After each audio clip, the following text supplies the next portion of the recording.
El viento de la tarde soplaba con una crueldad inusual, arrastrando consigo las hojas secas y el polvo de un pueblo que ya no tenía espacio para Elena. En sus brazos, envuelto en una manta raída que apenas lograba detener el escalofrío, dormía el pequeño Mateo, ajeno a la tormenta que se gestaba en el rostro de su madre. Elena no lloraba, se le habían secado las lágrimas hacía semanas, justo cuando el último rincón de esperanza se cerró tras la puerta de la vieja pensión de la que acababan de expulsarla. Con solo una bolsa de tela cargada de recuerdos inútiles y un corazón pesado como el plomo, caminaba hacia las afueras, donde el asfalto cedía el paso a la tierra olvidada de las colinas. La sociedad tiene una forma silenciosa de borrar a quienes no encajan en sus engranajes de productividad. Para los vecinos del pueblo, Elena se había vuelto invisible. Era la viuda de un hombre cuya única herencia fueron deudas y un vacío inmenso. Al principio, hubo miradas de lástima, luego, una cortesía distante, finalmente, la indiferencia total. Mientras caminaba por el sendero que serpenteaba hacia el monte, Elena miraba sus manos, estaban agrietadas y sucias, pero aún eran fuertes. Esas manos eran lo único que le quedaba para proteger a su hijo de 3 años, cuya respiración rítmica era el único sonido que le daba fuerzas para no dejarse caer a la orilla del camino. El sol comenzó a ocultarse, tiñendo el cielo de un naranja violáceo que parecía una herida abierta. Fue entonces cuando la vio. En la falda de la montaña, oculta tras una cortina de maleza y rocas calizas, se encontraba la entrada a una caverna. Los lugareños la llamaban la boca del lobo y contaban historias de sombras y mala suerte para mantener a los niños alejados. Pero para Elena, aquella sombra oscura no representaba el miedo, sino el refugio. No había puertas que le cerraran, ni dueños que le exigieran monedas que no poseía. Era el último peldaño antes del abismo, o quizás, el primero de una nueva vida. Al entrar, el aire cambió. El aroma de la tierra húmeda y el silencio mineral la envolvieron. La cueva era profunda y fría, con paredes que goteaban una humedad persistente que resonaba en el vacío. Con manos temblorosas, Elena dejó a Mateo sobre una superficie plana de roca y buscó desesperadamente algo con que encender un fuego. Su mente trabajaba a una velocidad frenética, pasando del pánico a la supervivencia pura. Logró recolectar algunas ramas secas que el viento había empujado hacia la entrada y, tras varios intentos que le pelaron los dedos, una pequeña llama comenzó a danzar en la oscuridad. Esa primera noche fue una prueba de fuego para su espíritu. Mientras las sombras bailaban en las paredes de piedra, Elena observó el interior de su nuevo hogar. El suelo estaba lleno de escombros y el techo parecía ceder bajo el peso de la montaña. Sin embargo, en medio de la desolación, notó algo extraño, un pequeño hilo de agua cristalina brotaba de una grieta en el fondo de la cueva, formando una poza natural antes de perderse en el suelo. El agua era vida. Si tenía agua y fuego, podía luchar un día más. Se acurrucó junto a Mateo, sintiendo el calor de las llamas y la dureza del suelo, jurando en silencio que aquel lugar, que hoy parecía una tumba, mañana sería un santuario. La pobreza la había despojado de todo, menos de su voluntad de hierro. El primer amanecer en la cueva no trajo el canto de los gallos, sino el goteo rítmico de las estalactitas y el frío calador que emana de las entrañas de la tierra. Elena se despertó antes de que la primera luz lograra filtrarse por la entrada. Sus músculos protestaban, agarrotados por la dureza del suelo, pero su mente ya estaba trazando un mapa de necesidades inmediatas. Observó a Mateo, que aún dormía profundamente, envuelto en la manta que ahora olía a humo y a humedad. La vulnerabilidad de su hijo era el motor que impedía que Elena sucumbiera al cansancio extremo. La luz del sol comenzó a lamer las paredes de la entrada, revelando la verdadera magnitud del desorden. La cueva no era solo un agujero, era un vertedero de siglos de abandono. Había rocas desprendidas, excremento de murciélago acumulado en las esquinas y una capa de polvo que parecía haberse petrificado con el tiempo. Sin embargo, Elena vio potencial donde otros verían suciedad. Con una rama gruesa que usó como palanca, comenzó a mover las piedras más pequeñas para despejar un área central. Sus manos, ya castigadas, sangraron un poco, pero ella se limitó a limpiarlas con el agua fresca del manantial interno. Aquel manantial fue su primer gran descubrimiento. Al observar con detenimiento la grieta de donde brotaba el agua, se dio cuenta de que el caudal era constante y sorprendentemente limpio. Era un regalo de la montaña. Con cuidado, utilizó algunas de las rocas planas que había movido para construir un pequeño dique que mantuviera el agua recogida y limpia de los escombros del suelo. Aquella pequeña obra de ingeniería rudimentaria fue su primera victoria contra la precariedad. Ya no tendría que mendigar agua en el pueblo, donde las miradas de desprecio eran más hirientes que la sed. A medida que avanzaba la mañana, Elena se aventuró a salir para recolectar lo que el bosque circundante pudiera ofrecerle. No solo buscaba leña, sino también herramientas. Encontró ramas de sauce, flexibles y resistentes, que podría trenzar más tarde para hacer cestas o incluso una barrera contra el viento. También recolectó musgo seco y hojas de pino, que dispuso cuidadosamente al sol sobre las rocas externas para que perdieran la humedad. Ese sería el relleno de su futuro colchón. La naturaleza, a diferencia de la gente del pueblo, no juzgaba su pobreza, simplemente le ofrecía lo que ella fuera capaz de tomar con sus propias manos. El hambre, sin embargo, era un enemigo más difícil de combatir. Elena solo tenía un trozo de pan endurecido y un par de manzanas que había guardado de su última comida en la pensión. Dividió el pan con Mateo, mintiéndole al decirle que ella ya había comido. Mientras el niño exploraba con curiosidad infantil las sombras de la cueva, Elena comenzó a barrer el suelo con un fajo de ramas de brezo. Cada centímetro que limpiaba se sentía como una reconquista de su dignidad. No era solo una cueva, era el espacio donde ella dictaría sus propias leyes. Al caer la tarde, la cueva ya no se veía tan amenazante. El área de dormir estaba cubierta con el musgo seco y las hojas de pino, creando una superficie mucho más blanda. El fuego, ahora alimentado con leña de mejor calidad, iluminaba un espacio que empezaba a parecerse a una habitación. Elena se sentó a la entrada, mirando hacia el pueblo a lo lejos. Las luces de las casas empezaban a encenderse, recordándole un mundo que le había dado la espalda. Pero ella ya no sentía envidia, sino una determinación feroz. Si la montaña le daba refugio y el agua le daba vida, ella se encargaría de que la prosperidad floreciera entre aquellas paredes de piedra. Esa noche, por primera vez en mucho tiempo, Elena no soñó con lo que había perdido, sino con lo que estaba construyendo. El hambre tiene un sonido particular, un vacío que retumba en el estómago y nubla la vista, pero para Elena, ese vacío se convirtió en una agudeza sensorial que nunca supo que poseía. Al tercer día, entendió que no podía depender de las obras de su vida anterior. Observó el entorno de la cueva con ojos de exploradora, no de víctima.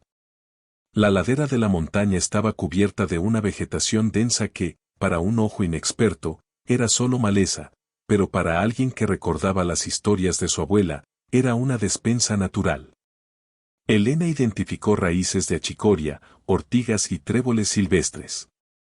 Con una piedra afilada que talló contra la pared de la cueva, excavó la tierra húmeda cerca del arroyo exterior, encontrando tubérculos que, aunque pequeños, eran nutritivos. Aprendió a cocinar una sopa rústica en una lata de conservas que había encontrado y limpiado meticulosamente. El vapor de aquel caldo humilde llenó la cueva de un aroma a tierra y supervivencia, y ver a Mateo comer con apetito le dio a Elena la satisfacción más pura que había sentido en años. La montaña empezaba a alimentarlos. Sin embargo, la comodidad era esencial para mantener la salud y el ánimo. Elena no podía permitir que su hogar siguiera pareciendo una celda. Dedicó las horas de luz a la fabricación de mobiliario rudimentario. Utilizando el barro arcilloso que se acumulaba cerca del manantial y mezclándolo con paja seca y pequeñas piedras, comenzó a modelar una especie de estantes directamente pegados a las paredes de roca. Una vez secos, estos soportes le permitieron organizar sus escasas pertenencias, elevándolas del suelo húmedo. Su mayor orgullo fue la construcción de un hogar de piedra más sofisticado, una estructura circular con una chimenea natural que aprovechaba una fisura en el techo de la cueva para evacuar el humo, manteniendo el calor atrapado en el interior sin asfixiarlos. El ingenio de Elena se extendió a la higiene. No bastaba con sobrevivir, ella quería vivir con dignidad. Usando las ramas de sauce que había recolectado, trenzó una serie de esteras que colocó sobre el suelo de piedra, creando un aislante térmico natural. También fabricó una escoba más firme y un pequeño cercado en la entrada de la cueva para evitar que los animales curiosos entraran durante la noche. Cada objeto que creaba era una declaración de guerra contra la miseria. La cueva ya no era un lugar donde esconderse, sino un espacio que estaba siendo moldeado por la mano humana. Un hallazgo fortuito cambió su perspectiva esa semana. Mientras exploraba una zona más profunda y seca de la caverna, Elena descubrió que el suelo estaba compuesto por una capa gruesa de guano de murciélago antiguo, un fertilizante extremadamente potente.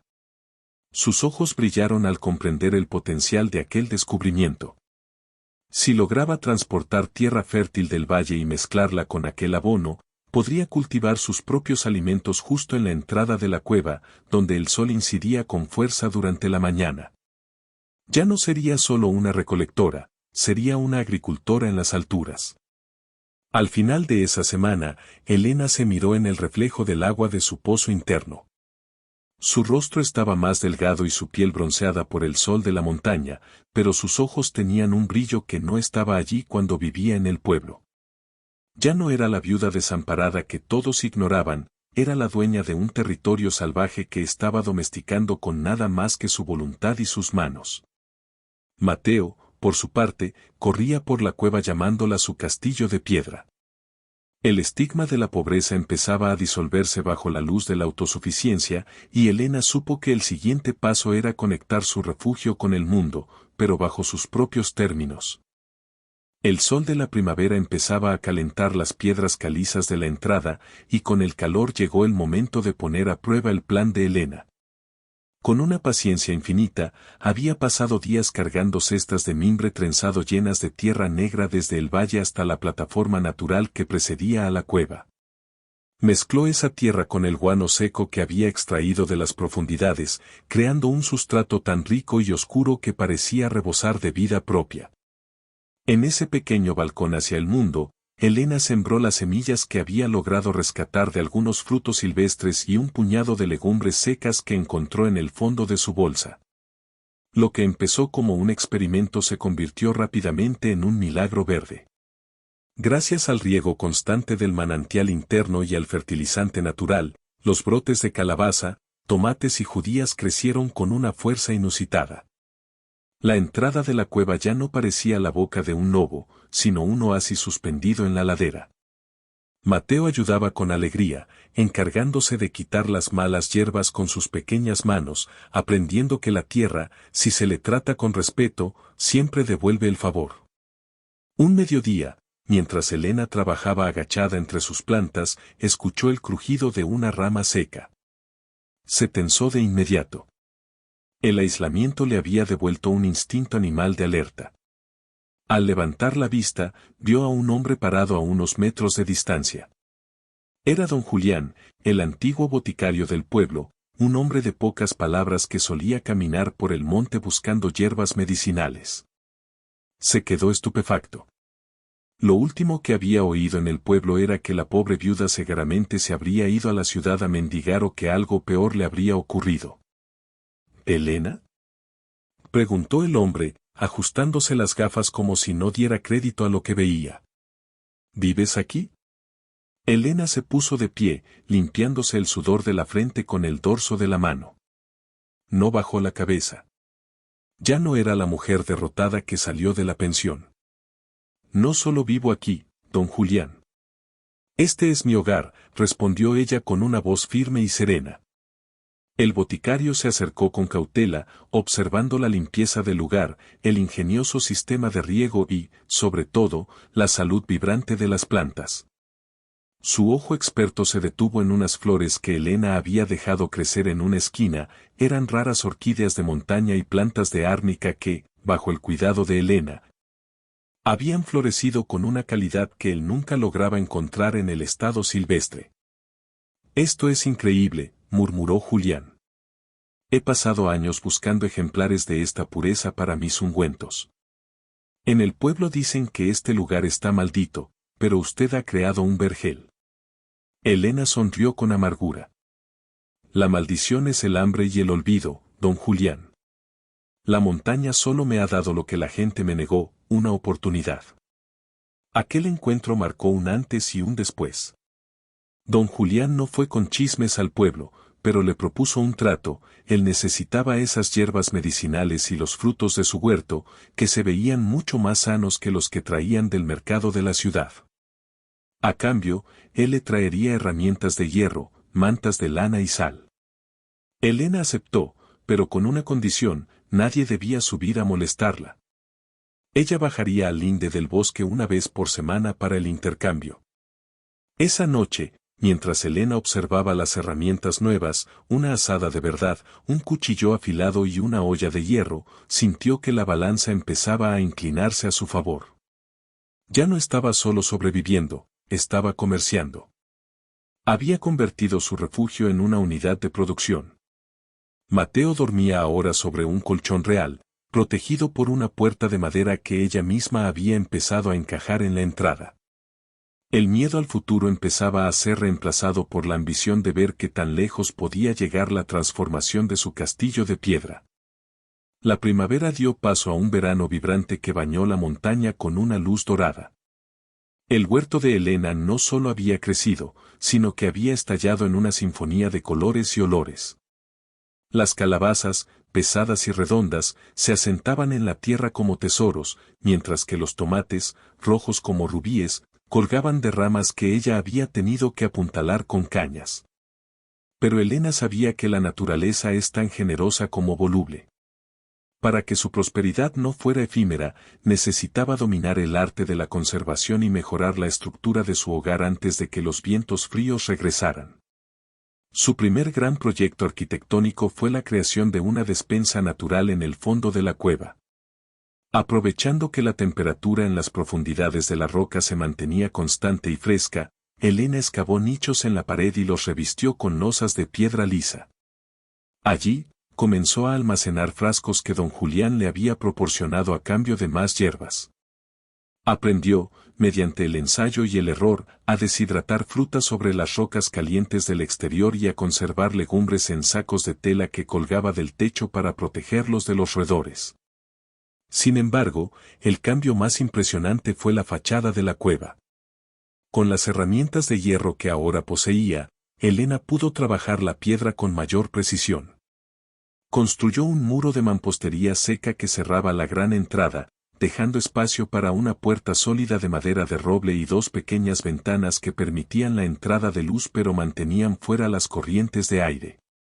Lo que antes era una herida abierta en la montaña ahora parecía una cabaña rústica incrustada en la roca viva.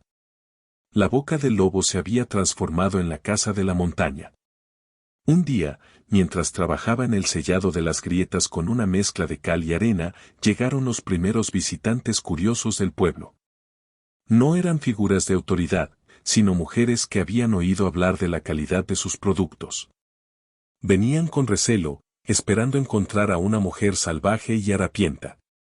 En su lugar, se toparon con una Elena imponente, vestida con ropa sencilla pero limpia, y un niño, Mateo, que corría sano y fuerte por una terraza llena de flores y hortalizas. «Hemos oído que tus tomates no tienen igual, Elena», dijo una de las mujeres, la esposa del panadero, que meses atrás le había negado un trozo de pan sobrante. «Y que tienes remedios para la tos que el boticario alaba». Elena las recibió con una cortesía gélida pero profesional. No buscaba disculpas, buscaba justicia económica. «Tengo lo que la montaña me permite cultivar. Si desean comprar, el precio es justo, pero no acepto limosnas ni regateos». Esa tarde, Elena no solo vendió toda su cosecha del día, sino que también intercambió excedentes por telas de calidad, lana y semillas de frutales. Al caer la noche, se sentó frente a su hogar de piedra, que ahora contaba con una mesa y sillas rústicas talladas por ella misma durante las noches de insomnio. Miró sus manos, estaban curtidas, llenas de cicatrices y manchas de tierra, pero ya no temblaban de miedo. Había creado un sistema de vida donde el desperdicio no existía. El agua del manantial ahora corría por un canal tallado en el suelo que refrescaba la despensa antes de salir a regar el huerto. Los desechos de la cocina se convertían en abono para la siguiente temporada. La cueva ya no era un lugar de paso para una paria, sino el centro neurálgico de una pequeña y próspera empresa unipersonal. Elena se dio cuenta de que la verdadera prosperidad no era tener mucho, sino no necesitar nada de aquellos que un día la despreciaron. Sin embargo, sabía que el éxito atrae tanto la admiración como la envidia, y que pronto tendría que defender lo que con tanto sudor había construido. El otoño llegó con un aire cargado de electricidad. Elena lo sintió antes de verlo. Una mañana, mientras recolectaba las últimas manzanas de los árboles que ahora cuidaba en la ladera, vio una pequeña comitiva subiendo por el sendero. No eran clientes ni amigos. Eran el alcalde, un hombre de rostro abotagado llamado don Rodrigo, y dos de sus alguaciles. Elena se detuvo, apretó el mango de su azada y esperó en la entrada de su casa de piedra, con Mateo observando desde la ventana de madera que ella misma había tallado. Elena, hemos venido a regularizar esta situación, anunció el alcalde, sin siquiera saludar. Este terreno pertenece a la jurisdicción del pueblo. No puedes simplemente apropiarte de una montaña, construir muros y lucrar con lo que es de todos sin pagar impuestos o tener títulos de propiedad. Elena los miró a los ojos, con una calma que los puso nerviosos. No había rastro de la mujer asustada que fue expulsada de la pensión. Señor alcalde, durante años esta cueva fue la boca del lobo, un lugar que nadie quería, un vertedero de sombras. Yo no me apropié de ella. La rescaté del olvido. Le di vida a la piedra y alimento a la tierra seca. ¿Dónde estaban sus leyes cuando mi hijo y yo dormíamos en la calle bajo la lluvia? El alcalde titubeó, pero la presión de los comerciantes locales, que veían en los precios justos de Elena una competencia desleal, era mayor que su sentido de la justicia. La ley es la ley. Tienes 3 días para desalojar o para pagar una suma irrisoria por el arrendamiento de estas tierras, una cifra que sé que no tienes. De lo contrario, los alguaciles derribarán estos muros. Don Rodrigo se dio la vuelta, seguro de su victoria. Sin embargo, no contaba con que Elena no estaba sola. La red de intercambio que había tejido con el boticario y con las mujeres del pueblo había creado una lealtad silenciosa pero poderosa. Apenas la comitiva desapareció tras la curva del camino, Elena bajó al pueblo. No fue a pedir clemencia, sino a cobrar sus deudas de gratitud. Visitó a don Julián, quien le recordó que la cueva estaba situada exactamente en un punto donde los mapas antiguos del catastro eran borrosos, una tierra de nadie entre 2 municipios. Luego habló con las mujeres a las que había curado hijos con sus ungüentos y alimentado con sus hortalizas. Elena les propuso un trato: si ellas la ayudaban a defender su hogar, ella transformaría la cueva en una cooperativa donde todas pudieran vender sus productos artesanales sin pasar por los intermediarios del mercado central. La resistencia no se hizo esperar. El tercer día, cuando el alcalde regresó con herramientas para destruir lo construido, se encontró con una barricada humana. No eran soldados. Eran las madres, las abuelas y los trabajadores que habían visto en Elena un símbolo de esperanza. Don Julián se adelantó con un documento amarillento, demostrando que, por ley de uso y mejora de tierras baldías, Elena tenía derecho a reclamar la posesión si había hecho la tierra productiva durante más de 1 año sin oposición. El alcalde, viéndose rodeado por sus propios votantes y enfrentado a un tecnicismo legal que no esperaba, tuvo que retroceder. Elena no solo defendió su hogar, sino que ese día se convirtió en la líder de facto de una nueva comunidad. La cueva ya no era un refugio contra el mundo, sino el corazón de una rebelión contra la desidia. Esa noche, mientras el fuego crepitaba en su hogar de piedra, Elena supo que el último paso para su transformación total estaba cerca. Convertir su prosperidad individual en un legado para el futuro de Mateo y de todos los que, como ella, alguna vez se sintieron sin lugar a dónde ir. Han pasado 5 años desde que los alguaciles se retiraron derrotados de la entrada de la cueva. Hoy, el camino que serpentea hacia la montaña no es un sendero olvidado, sino una vía empedrada y flanqueada por flores silvestres que Elena y Mateo cuidan con esmero. La casa de la montaña ha crecido. Aprovechando la red de galerías naturales, Elena expandió su hogar para crear un complejo único donde la arquitectura humana y la geología se funden en perfecta armonía. Los muros de piedra ahora lucen ventanales de vidrio soplado que captan la luz del atardecer, y el interior es un oasis de calidez con alfombras de lana tejidas a mano y estanterías rebosantes de libros y semillas. La cueva se transformó en el refugio del manantial, una cooperativa que hoy emplea a varias familias del pueblo que antes luchaban por llegar a fin de mes. En las salas más frescas, el famoso queso de la cueva madura lentamente, adquiriendo un sabor que los críticos de la ciudad describen como celestial. Elena no se limitó a vender comida, fundó una pequeña escuela de oficios donde enseña a otros a leer la tierra, a conservar el agua y a construir con lo que la naturaleza ofrece. Aquella mujer que fue invisible para la sociedad se convirtió en su pilar más sólido. Mateo, ahora un niño fuerte y despierto, corre por los túneles que conoce como la palma de su mano. Para él, la cueva nunca fue un símbolo de pobreza, sino de magia y poder. Ha crecido viendo cómo su madre transformaba la roca en pan y el silencio en música. A menudo, Elena se detiene a observarlo mientras él ayuda a otros niños a recolectar miel de las colmenas que ahora salpican la ladera. Ella sabe que le está dejando la herencia más valiosa, no monedas ni tierras, sino la certeza de que ningún lugar es tan oscuro que no pueda ser iluminado por el trabajo y la dignidad. Una tarde de verano, Elena se sentó en su terraza de piedra a observar el valle. A lo lejos, las luces del pueblo comenzaban a parpadear. El antiguo boticario, ahora un anciano que la visitaba para tomar el té, se sentó a su lado en silencio. ¿Quién lo diría, Elena?, susurró don Julián. Viniste aquí buscando un lugar donde morir de olvido, y terminaste creando el único lugar donde todos quieren vivir. Elena sonrió, acariciando la piedra cálida de su asiento. No fue la cueva lo que nos salvó, Julián. Fue entender que, cuando el mundo te quita todo, te da la libertad de construirlo todo de nuevo, desde los cimientos. El aire de la montaña, antes hostil, ahora soplaba con una fragancia a lavanda y pan recién horneado.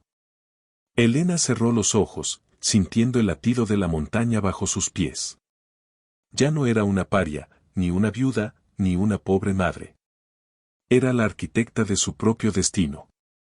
La cueva, una vez llamada la Boca del Lobo, era ahora un faro de prosperidad, un recordatorio eterno de que incluso en el corazón de la piedra más dura, la vida puede florecer si se la cuida con amor y una voluntad inquebrantable.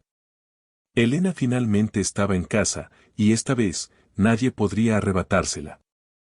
Si te ha gustado esta historia, no olvides darle a me gusta y suscribirte al canal para no perderte los próximos capítulos. Activa la campanita para que YouTube te avise siempre que suba un nuevo video.